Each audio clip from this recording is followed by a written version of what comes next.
வணக்கம், நான் உங்கள் ஜெயா. இன்றைக்கி நம்ம இந்த வீடியோவில் நிக்கில் ஹாமில்டன் எழுதின பயோகிராஃபி அ ப்ரீஃப் ஹிஸ்ட்ரி இந்த புக்குடைய சம்மரியை பார்க்கலாம் வாங்க. நிக்கில் ஹாமில்டன் பிரிட்டனில் பிறந்தவர். இவர் ஒரு பயோகிராஃபர், அகாடமிஷியன், அது மாத்திரம் இல்லாமல் ப்ராட்காஸ்டரும் கூட. இவருடைய நிறைய படைப்புகள் 16 மொழிகளில் மொழிபெயர்க்கப்பட்டிருக்கு.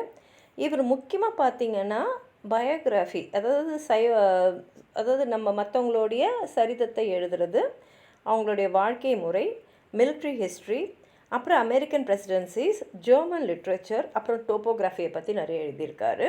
இவருக்கு 2 இடத்துல நேஷ்னாலிட்டி இருக்குது. ஒன்று பிரிட்டிஷ், இன்னொன்று அமெரிக்கன்.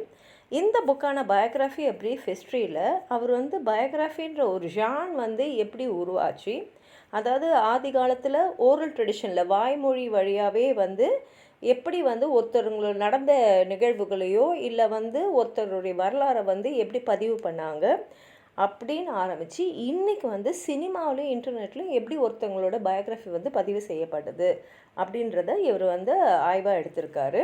இதில் எப்படி ஒருத்தவங்க பயோகிராஃபியை நம்ம தயாரிக்கும் போது காலகட்டத்தில் அவ்வளோ மாறி இருக்குது, எப்படியெல்லாம் நம்ம முக்கியமான நிகழ்வுகள்லாம் நம்ம கேப்சர் பண்ணுறோம்.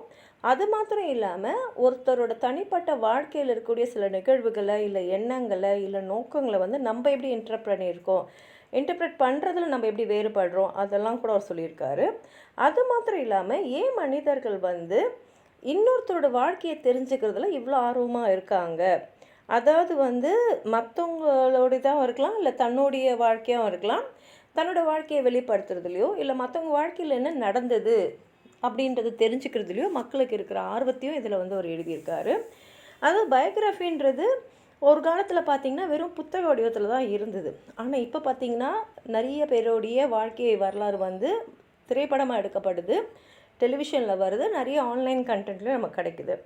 அப்போது ஆரம்ப காலத்தில் பார்த்திங்கன்னா ஏன்ஷியன்ட் டெக்ஸ்டில் எபிக் ஆஃப் கில்கமெஷ்லேருந்து இப்போ மாடர்னாக இருக்கக்கூடிய பயோகிராஃபிக்கல் ஃபார்ம்ஸ் பயோபிக்ஸாக, பிளாக்ஸாக, மெமரிஸாக இருக்கிறத அழகாக எடுத்து சொல்லியிருக்காரு.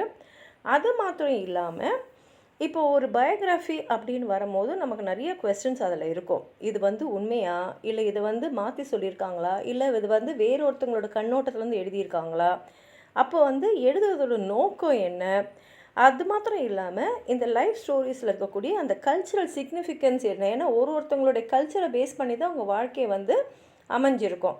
ஸோ அதை பற்றியெல்லாம் கூட இதில் அவர் எழுதியிருக்காரு. அது மாத்திரம் இல்லாமல் இந்த பயோகிராஃபிக்கல் ஒர்க்ஸ் அண்ட் ஃபிகர்ஸ் ஆதி காலத்தோட்டத்தை நம்ம எப்படி பண்ணியிருக்கோம், ப்ளூட்டாஜ், செயின்ட் ஆகஸ்டின், சாமுவேல் ஜான்சன் அவங்களேருந்து ஆரம்பித்து கண்டெம்பரரியாக இருக்கக்கூடிய ஜூலியன் பார்ன்ஸ், ஃப்ராங்க் மெக்கோட் வரைக்கும் இவர் எழுதியிருக்காரு.